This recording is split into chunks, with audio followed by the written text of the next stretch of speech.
क्या आपकी जिंदगी वास्तव में इतनी जटिल है, या आपने अनजाने में इसे खुद इतना पेचीदा बना लिया है? एक छोटी सी बात, किसी का चंद मिनट लेट आना, ट्रैफिक का एक लाल सिग्नल, उबलते दूध का बर्तन से बाहर गिर जाना, और अचानक आपका पूरा दिन बर्बाद हो जाता है। आपका खून खौल उठता है, आप चिल्लाते हैं, और आपका मूड खराब हो जाता है। कभी गौर किया है, हम अपनी जिंदगी की इन मामूली, बेमतलब की छोटी लड़ाइयों में अपनी इतनी मानसिक और शारीरिक ऊर्जा खर्च कर देते हैं कि जब वास्तव में कोई बड़ी और गंभीर चुनौती सामने आती है तो हमारे पास लड़ने की ताकत ही नहीं बचती। क्या हो अगर मैं आपसे कहूं कि ये छोटी छोटी चीजें आपको परेशान करने के लिए बनी ही नहीं है? क्या हो अगर असली और स्थायी खुशी बड़ी बड़ी सफलताएं पाने में नहीं, बल्कि इन छोटी बातों को जाने देने की उस गुप्त कला में छिपी हो जो हमें कभी सिखाई नहीं गई? मशहूर लेखक रिचर्ड कार्लसन कहते हैं कि हम सब एक बहुत बड़ी और आत्मघाती गलती कर रहे हैं। हम हर मच्छर को मारने के लिए तोप का इस्तेमाल कर रहे हैं। आज की ये ऑडियो बुक उस तोप को नीचे रखकर शांति और गरिमा के साथ जीना सीखने का एक संपूर्ण मैनुअल है। ये बताएगी कि कैसे आप अपनी जिंदगी के बोझ को कम कर सकते हैं और उस चैन को पा सकते हैं जिसके आप हकदार हैं।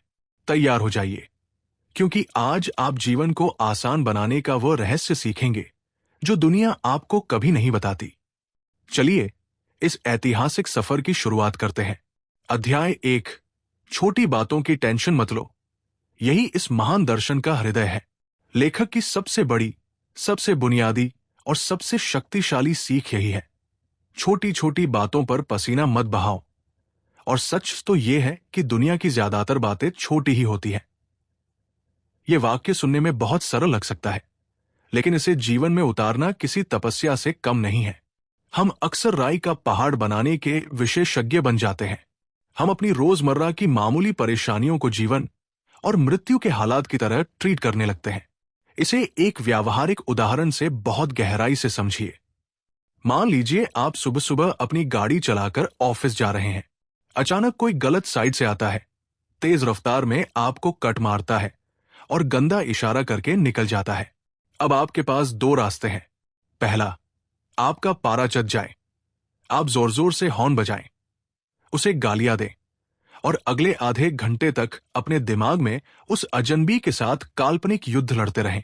वो इंसान तो कब का अपनी मंजिल पर पहुंच गया, उसे पता भी नहीं कि आपने क्या महसूस किया। लेकिन आपने उस 2 सेकंड की तुच्छ घटना को अपने पवित्र दिमाग में अगले 30 मिनट तक जिंदा रखा और अपना पूरा मूड खराब कर लिया। रिचर्ड यहां एक जादुई मेंटल फिल्टर देते हैं। 1 वर्ष का नियम।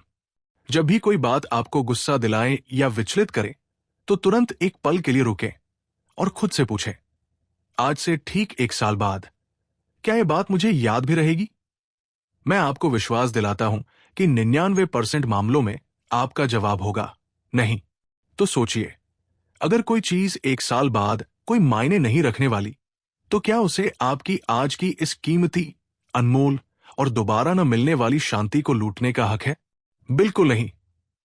एक गहरी सांस लीजिए, अपने कंधों को ढीला छोड़िए और उस विचार को बादलों की तरह अपनी मानसिक सीमा से बाहर उड़ जाने दीजिए। आपकी शांति किसी की गलत ड्राइविंग या किसी के बुरे व्यवहार से कहीं ज्यादा कीमती है। अध्याय 2, सही होने की जिद छोड़ दो, अहंकार और रिश्तों का टकराव। हम अपनी कितनी असीमित शक्ति और ऊर्जा सिर्फ ये साबित करने में झोंक देते हैं कि मैं सही था और तुम गलत।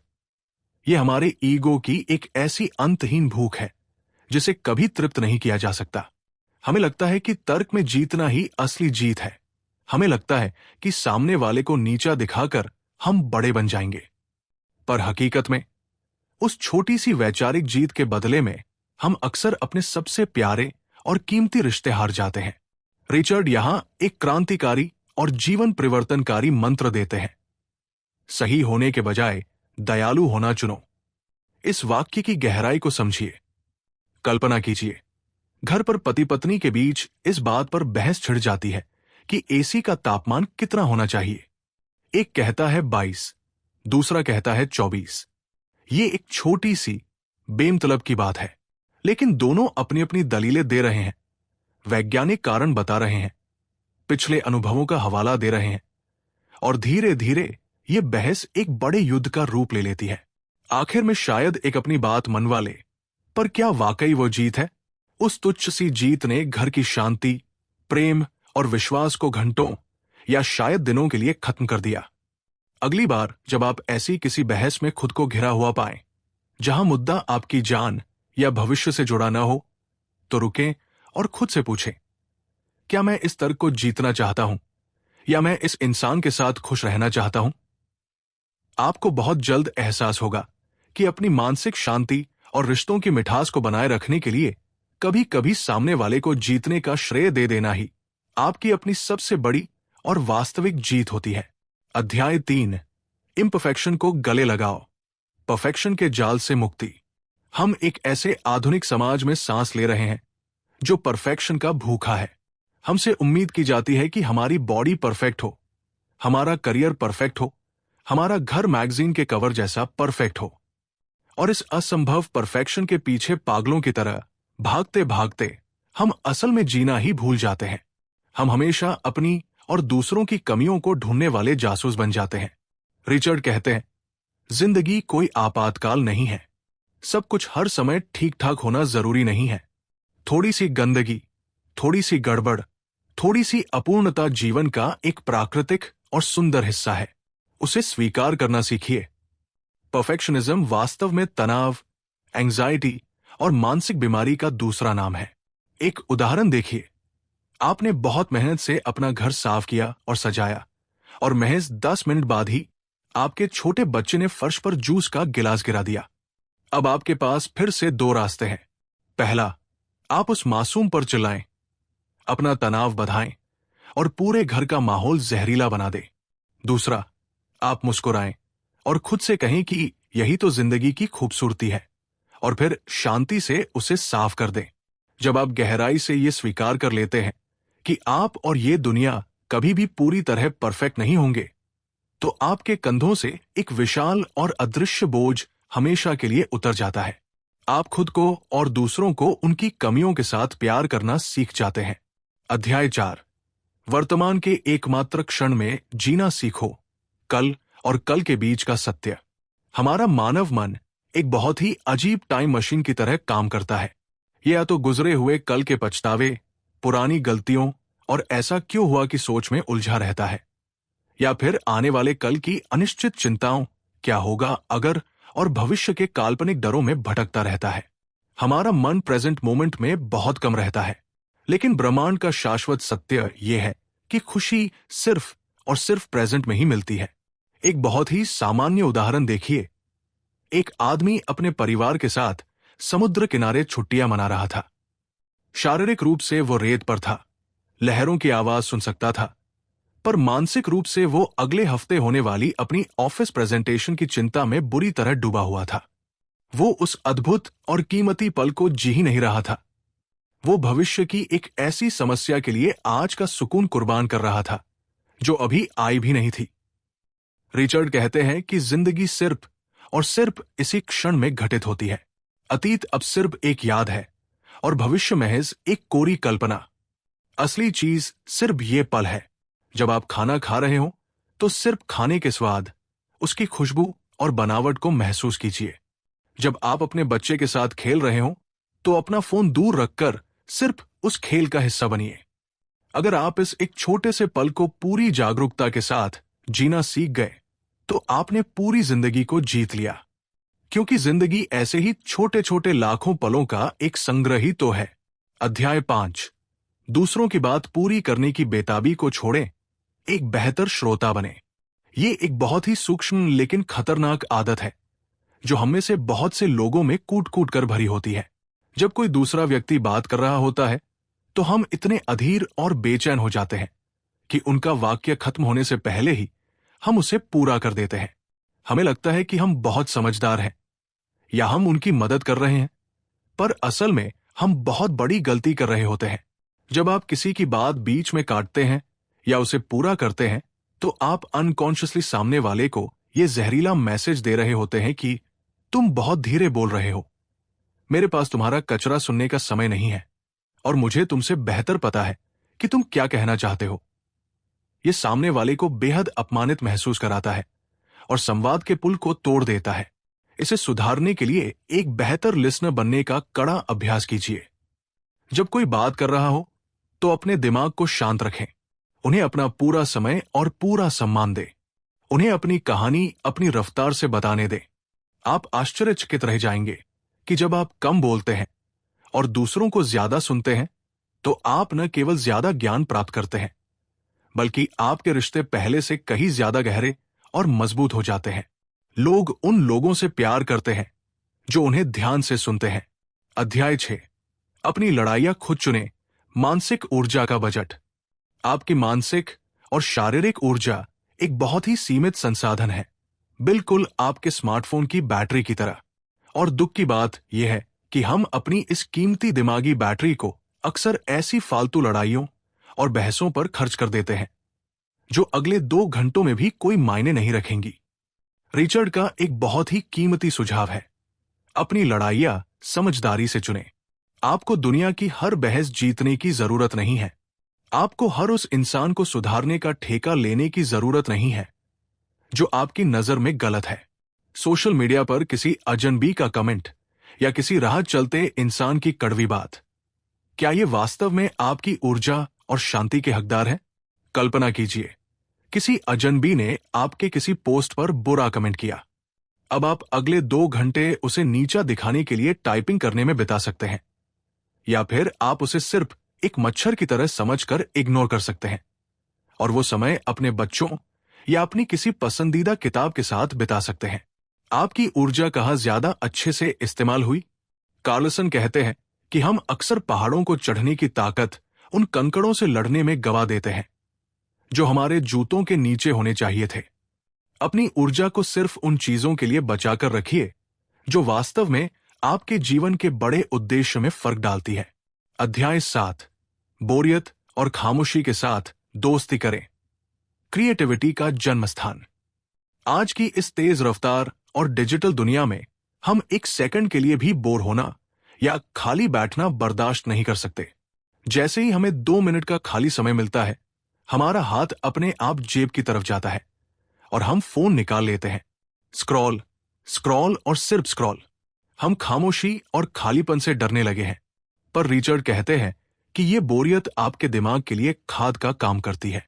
यही वो समय है जब आपका दिमाग खुद को रिचार्ज करता है, पुरानी जानकारियों को प्रोसेस करता है और नई क्रिएटिविटी को जन्म देता है। दुनिया के जितने भी महान आइडिया आए हैं, वे शोर के बीच नहीं, बल्कि खामोशी के क्षणों में आए हैं। एक लेखक का उदाहरण लीजिए जो घंटों कंप्यूटर के सामने बैठा रहा पर उसे कुछ नहीं सूझा।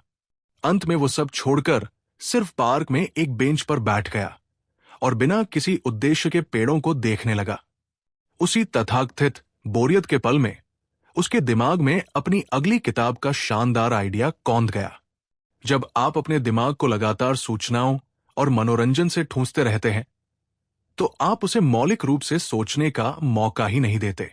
दिन में कम से कम 15 मिनट के लिए बिना किसी गैजेट के सिर्फ शांत बैठिए। अपनी सांसों को देखिए या खिड़की से बाहर गुजरते बादलों को। आप पाएंगे कि आपके जीवन के सबसे बेहतरीन समाधान अक्सर इसी खामोशी की कोख से जन्म लेते हैं। अध्याय 8, दूसरों को हीरो बनने का मौका दें। अहंकार का त्याग। हम सब अपनी जिंदगी की फिल्म के हीरो हैं और हमें अक्सर लगता है कि हमें हर काम का श्रेय खुद लेना चाहिए। हमें ही सबसे बुद्धिमान दिखना चाहिए। यह हमारे भीतर के अहंकार की आवाज है और ये आवाज अंततः आपको थका देती है और लोगों को आपसे दूर कर देती है। रिचर्ड एक बहुत ही सुंदर और विनम्र सलाह देते हैं। ज्यादातर समय दूसरों को सही होने दें और उन्हें श्रेय लेने दें। जब आप हमेशा खुद को सही साबित करने और हर जीत का मेडल अपने गले में डालने की जिद छोड़ देते हैं तो आप अनजाने में दूसरों को हीरो बनने का मौका देते हैं। और याद रखिए, लोग उन लोगों को कभी नहीं भूलते जो उन्हें अपनी नजरों में महान महसूस कराते हैं। एक वर्कप्लेस का उदाहरण लीजिए। आपकी टीम ने एक बड़ा प्रोजेक्ट जीता। एक लीडर के तौर पर आप सारा क्रेडिट खुद ले सकते हैं, या आप कह सकते हैं कि ये सब मेरी टीम की अद्भुत मेहनत है। खासकर राहुल ने जो विजन दिखाया वो काबिले तारीफ है। ऐसा करके आपने राहुल को हीरो बना दिया। आपने उसकी वफादारी और सम्मान हमेशा के लिए जीत लिया। जब आप क्रेडिट देना सीख जाते हैं तो आप सिर्फ एक कर्मचारी नहीं बल्कि एक सच्चे लीडर बन जाते हैं। आप एक ऐसा वातावरण बनाते हैं जहां हर कोई महत्वपूर्ण महसूस करता है और अंत में ये आप ही की सबसे बड़ी नैतिक जीत होती है।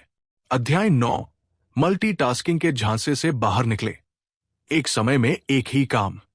मल्टीटास्किंग आज की कॉर्पोरेट दुनिया का सबसे बड़ा और खतरनाक मिथ है। हमें गर्व होता है जब हम कहते हैं कि मैं एक साथ ईमेल भी लिख रहा हूं, कॉल पर भी हूं और खाना भी खा रहा हूं। लेकिन विज्ञान कहता है कि मानव मस्तिष्क एक बार में सिर्फ एक ही चीज पर गहराई से फोकस कर सकता है। जब हम मल्टीटास्क करते हैं तो हमारा दिमाग असल में बहुत तेजी से एक काम से दूसरे काम पर स्विच कर रहा होता है और इस हर एक स्विच में हमारी ऊर्जा और फोकस का भारी नुकसान होता है। नतीजा, आप कोई भी काम 100% क्वालिटी के साथ नहीं कर पाते और दिन के अंत में आप बहुत ज्यादा थका हुआ महसूस करते हैं। इसे एक घर के उदाहरण से देखिए।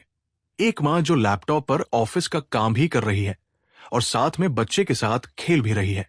नतीजा यह होता है कि काम में गलतियां होने का डर रहता है और बच्चे को भी मां का पूरा प्यार और अटेंशन नहीं मिल रहा, जिससे वो चिड़चिड़ा हो जाता है। अगर वही मां 1 घंटा पूरी एकाग्रता से काम करे और फिर 30 मिनट पूरी तरह फोन छोड़कर बच्चे के साथ खेले तो दोनों की क्वालिटी बहुत बेहतर होगी। एक बार में एक ही काम करो। जो भी कर रहे हैं उसे अपना पूरा वजूद दीजिए। इससे आपके काम की क्वालिटी और आपके जीवन का सुख दोनों ही नाटकीय रूप से बढ़ जाएंगे। अध्याय 10, 100 वर्ष का नियम, एक शक्तिशाली दृष्टिकोण। जब भी आप किसी समस्या, किसी विफलता या किसी के बुरे व्यवहार को लेकर बहुत ज्यादा विचलित और दुखी हो तो एक पल के लिए रुकिए और इस महाशक्तिशाली मानसिक व्यायाम का अभ्यास कीजिए। खुद से पूरी गंभीरता से पूछिए, आज से ठीक 100 साल बाद क्या इस बात से किसी को कोई फर्क पड़ेगा? वो प्रमोशन जो आपको आज नहीं मिला, वो कार जिस पर पड़ोस के बच्चे ने खरोंच मार दी, वो बहस जो आपके पार्टनर से हुई, 100 साल बाद ये सब कुछ ब्रह्मांड की धूल में खो चुका होगा। किसी को याद भी नहीं रहेगा कि आप किस बात पर रात भर जागकर परेशान थे। ये एहसास आपको तुरंत एक विशाल पर्सपेक्टिव देता है। ये व्यायाम हमें हमारी मृत्यु की याद दिलाता है, लेकिन एक बहुत ही सकारात्मक तरीके से। यह आपको याद दिलाता है कि आपका यहां होना सीमित समय के लिए है। आपकी जिंदगी एक कीमती उपहार है और इसे छोटी छोटी बेमतलब की चिंताओं में गला देना इस उपहार का अपमान है। उन चीजों पर फोकस कीजिए जो वास्तव में मायने रखती है, जैसे प्यार, अनुभव, सीखना और दूसरों की मदद करना। बाकी सब स्मॉल स्टफ है, उसे जाने दीजिए। अध्याय 11, अपनी अंतरात्मा की धीमी आवाज को सुनना सीखें। इंट्यूशन की शक्ति। हमारे भीतर हमेशा एक बहुत ही शांत और धीमी आवाज बोलती रहती है, जिसे हम अक्सर दुनिया के शोर शराबे में अनसुना कर देते हैं। हमारी इंट्यूशन, हमारी गट फीलिंग, हमारी अंतरात्मा। आधुनिक युग में हम अपने सारे फैसले सिर्फ लॉजिक, डेटा, स्प्रेडशीट्स और दूसरों की राय के आधार पर लेते हैं। बेशक ये सब जरूरी है, लेकिन हमें अपनी अंदरूनी आवाज पर भी भरोसा करना सीखना होगा। अक्सर हमारी अंतरात्मा वो सच पहले ही जान लेती है जिसे हमारा लॉजिकल माइंड नहीं देख पाता। एक उदाहरण लीजिए। एक व्यक्ति को एक बहुत ही ऊंचे पैकेज वाली नौकरी का ऑफर मिला। दिमाग कह रहा था कि ये बेस्ट डील है, तुरंत ले लो। लेकिन उसके अंदर से एक बेचैनी भरी आवाज आ रही थी कि कुछ तो गड़बड़ है। उसने अपनी उस गट फीलिंग पर भरोसा किया और मना कर दिया। महज 2 महीने बाद पता चला कि वो कंपनी एक बड़े घोटाले में फंस गई और बंद हो गई। अपनी अंतरात्मा को सुनने के लिए आपको अपने जीवन में खामोशी को जगह देनी होगी। दिन में कुछ मिनट बिना कुछ किए सिर्फ चुपचाप बैठिए। अपने अंदर उठने वाले ख्यालों और भावनाओं को सिर्फ एक ऑब्जर्वर की तरह देखिए। शुरू में यह मुश्किल लगेगा, लेकिन धीरे धीरे वो अंदरूनी आवाज साफ और स्पष्ट होती जाएगी और आपको सही रास्ता दिखाएगी। अध्याय 12, आपकी टोकरी पहले से ही भरी हुई है। प्रचुरता का मनोविज्ञान। हमारा पूरा समाज हमें यह सिखाने में लगा है कि हमें और चाहिए, और पैसा, और सफलता, और बड़ी गाड़ी, और ज्यादा सम्मान। हमें लगता है कि हमारी जिंदगी की टोकरी अभी खाली है, और जब वो भर जाएगी तब हम खुश होंगे। रिचर्ड यहां एक बहुत ही गहरी बात कहते हैं। आपकी टोकरी पहले से ही लबालब भरी हुई है। आपके पास जो कुछ भी है, आपकी सांसें, आपका स्वास्थ्य, वो परिवार जो आपकी परवाह करता है, वे दोस्त जो मुसीबत में खड़े होते हैं, ये घर जहां आप सुरक्षित महसूस करते हैं, ये सब ईश्वर की और प्रकृति की असीम ब्लेसिंग्स है। समस्या ये है कि हमारा ध्यान उन चीजों पर अटका रहता है जो टोकरी में नहीं है, और जो है उन्हें हम बहुत ही आसानी से फॉर ग्रांटेड ले लेते हैं। कृतज्ञता खुशी का सबसे छोटा और सीधा शॉर्टकट है। यह आपको कमी के दुख से निकालकर प्रचुरता के आनंद में ले आता है। हर रोज रात को सोने से पहले 3 ऐसी चीजों के बारे में सोचिए जिनके लिए आप सचमुच शुक्रगुजार हैं। ये सरल सी दिखने वाली आदत आपके देखने के नजरिए को 180 डिग्री बदल देगी। अध्याय 13, दूसरों का मन पढ़ने की व्यर्थ कोशिश न करें। माइंड रीडिंग का जाल। हम अपनी कितनी मानसिक और भावनात्मक ऊर्जा सिर्फ ये सोचने में बर्बाद कर देते हैं कि सामने वाला मेरे बारे में क्या सोच रहा होगा। क्या मैंने कुछ गलत तो नहीं कह दिया? क्या वो मुझसे किसी बात पर नाराज है? हम अनजाने में माइंड रीडर बनने की कोशिश करते हैं और इस प्रक्रिया में खुद को मानसिक रूप से बीमार कर लेते हैं। सच तो यह है कि आप कभी भी पूरी तरह नहीं जान सकते कि दूसरे के दिमाग में क्या चल रहा है, और उससे भी बड़ा सच यह है कि ज्यादातर समय लोग आपके बारे में सोच ही नहीं रहे होते। वे अपनी ही दुनिया, अपनी ही समस्याओं और अपनी ही चिंताओं में इतना उलझे होते हैं कि उनके पास आपके द्वारा कही गई किसी छोटी बात का विश्लेषण करने का समय ही नहीं है। इसे एक उदाहरण से देखिए। आपने अपने बॉस को कॉरिडोर में देखा और बड़े उत्साह से गुड मॉर्निंग कहा, पर उन्होंने कोई जवाब नहीं दिया। आपका दिमाग तुरंत डरावनी कहानियां बुनने लगता है। वो मुझसे नाराज है, जरूर कल की रिपोर्ट में कोई गलती हुई होगी, अब मेरा प्रमोशन रुक जाएगा। आप पूरे दिन स्ट्रेस में रहते हैं, जबकि हकीकत शायद यह थी कि बॉस ने अपने ईयरफोन्स लगा रखे थे, या वे किसी जरूरी कॉल के बारे में सोच रहे थे और उन्होंने आपको सुना ही नहीं।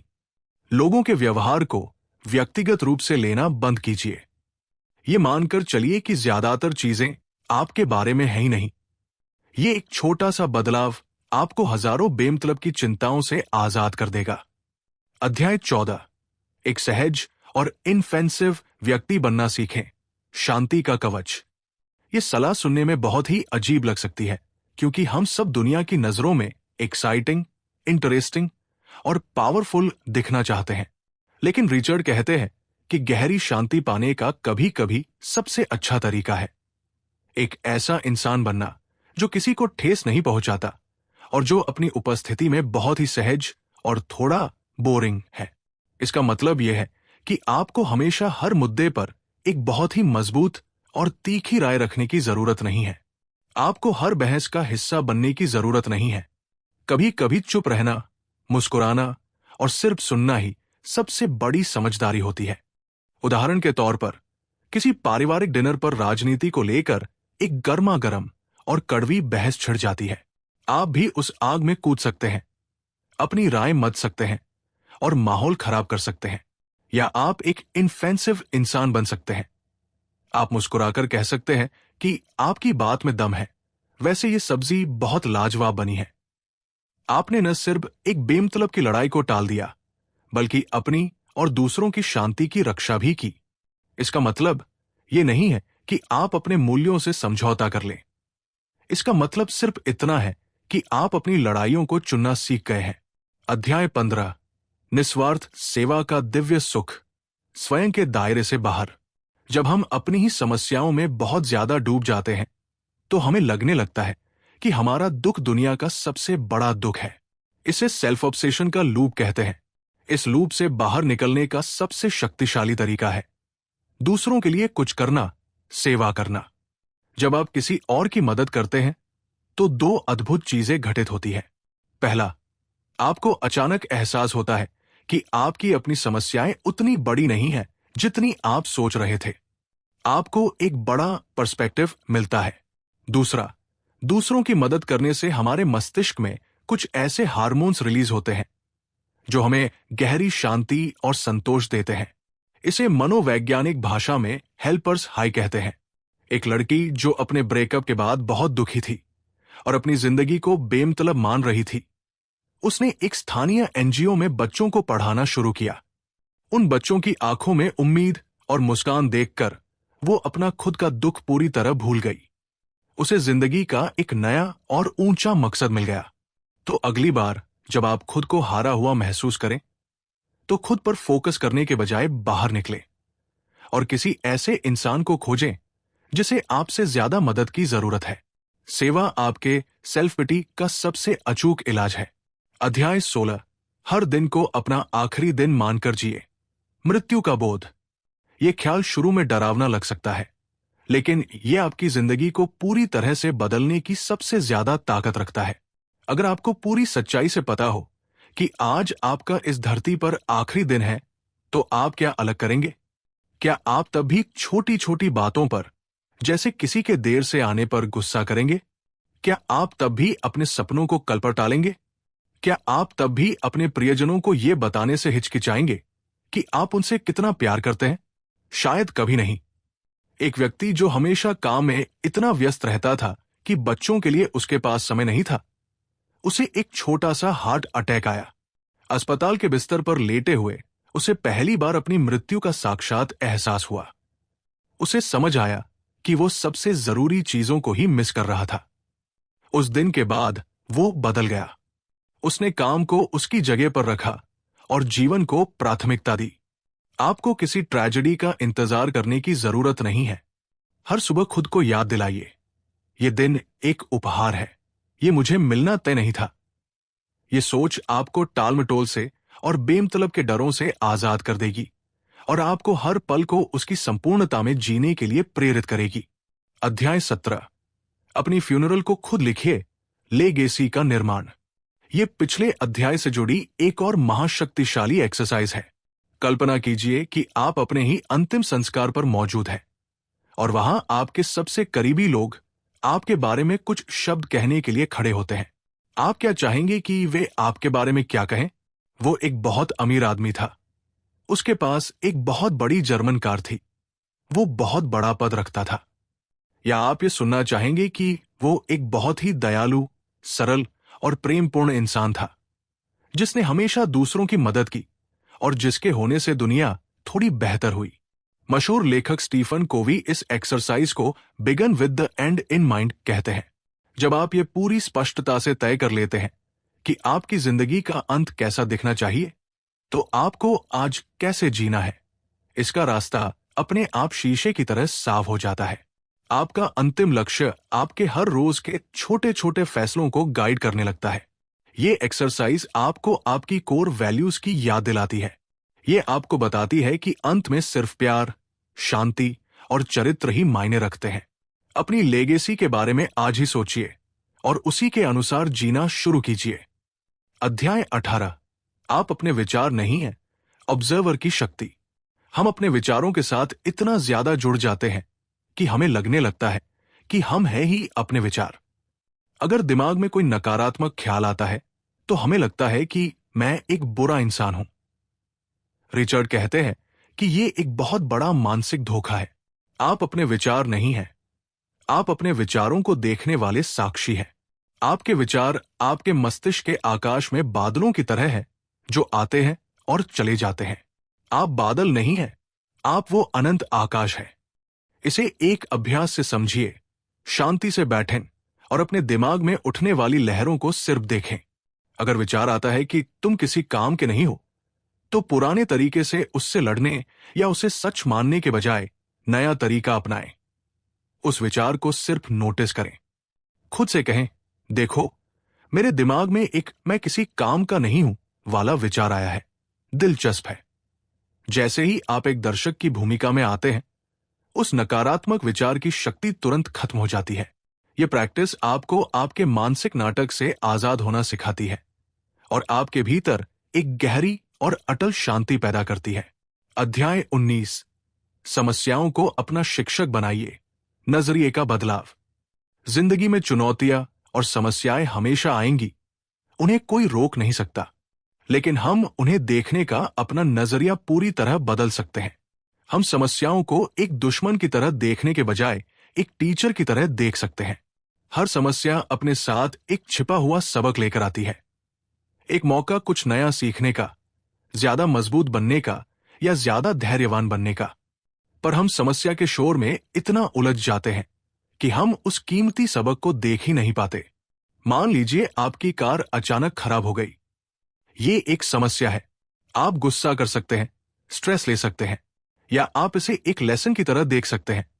शायद यह आपको सिखा रहा है कि आपको अपनी चीजों की बेहतर देखभाल करनी चाहिए, या शायद उस खराबी की वजह से आप किसी बड़े एक्सीडेंट से बच गए जिसका आपको पता ही नहीं।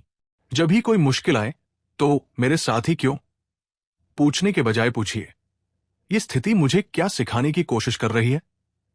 ये छोटा सा स्विच आपको एक असहाय शिकार से एक शक्तिशाली छात्र में बदल देता है। अध्याय 20, प्यार ही अंतिम जवाब है, शांति का महासूत्र। इस पूरी किताब के सारे छोटे छोटे नियम आखिर में एक ही महासच्चाई की तरफ इशारा करते हैं। अगर आपको एक ज्यादा शांत, ज्यादा खुशहाल और ज्यादा सार्थक जिंदगी जीनी है तो उसका एक ही जवाब है, प्यार। प्यार यहां सिर्फ एक रोमांटिक भावना नहीं है, बल्कि ये एक सचेत चॉइस है। ये हर परिस्थिति में, हर इंसान में अच्छाई को खोजने का चुनाव है। ये माफ करने का चुनाव है। ये जज करने के बजाय समझने का चुनाव है। उदाहरण लीजिए उस इंसान का जिसने आपको ट्रैफिक में कट मारा था। उसे गुस्से और नफरत से देखने के बजाय एक पल के लिए सोचिए कि शायद वो किसी मेडिकल इमरजेंसी में हो, शायद उसका दिन बेहद खराब गया हो। आप उसे गुस्से के बजाय करुणा भेजने का चुनाव कर सकते हैं। इस चुनाव से उसका कुछ नहीं बदलेगा, लेकिन आपकी अपनी मानसिक दुनिया पूरी तरह बदल जाएगी। रिचर्ड कहते हैं कि दिन के अंत में सिर्फ यही मायने रखता है कि आपने कितना प्यार किया और आपने कितनी अच्छी तरह से जिया। बाकी सब स्मॉल स्टफ है, उसे मुसाफिर की तरह जाने दीजिए। तो मेरे प्यारे साथियों, रिचर्ड की इस कालजयी यात्रा don't sweat the small stuff का ये सफर हमें जीवन के सबसे बड़े और अटल सत्य के पास ले आता है। हमारी जिंदगी का सुकून बाहर के हालातों में नहीं, बल्कि हमारे अंदर के फैसलों में छिपा है। आज इस ऑडियो बुक के समापन पर मैं आपसे सिर्फ एक सवाल पूछना चाहता हूं। क्या आप अब भी उसी पुरानी, चिड़चिड़ी और तनावपूर्ण सोच में लौटना चाहेंगे जहां हर छोटी बात आपको हिला देती है, या फिर आप आज इसी पल ये पवित्र कसम खाएंगे कि अब बहुत हुआ, मैं अपनी शांति का सौदा किसी भी छोटी बात के लिए नहीं करूंगा। याद रखिए, यह जिंदगी एक बहुत बड़ा और दुर्लभ तोहफा है। इसे मच्छर मारने के लिए तोप चलाने में बर्बाद मत कीजिए। छोटी बातों को जाने दीजिए और सिर्फ उन मकसदों पर ध्यान दीजिए जो सच में मायने रखते हैं। अगर इस सफर ने आपके मन के किसी भी कोने में बदलाव की एक नन्ही सी चिंगारी भी जलाई है, तो इसे लाइक करें, चैनल को सब्सक्राइब करें और इसे उन लोगों के साथ साझा करें जिनकी जिंदगी आप मुस्कुराते हुए देखना चाहते हैं। हंसते रहिए, मुस्कुराते रहिए और हमेशा याद रखिए, इट्स ऑल स्मॉल स्टफ। सीखते रहिए, हर दिन 1% बढ़ते रहिए और अपनी मानसिक शांति को अपनी सबसे बड़ी सुपर पावर बनाइए। जय हिंद। अत्यंत धन्यवाद।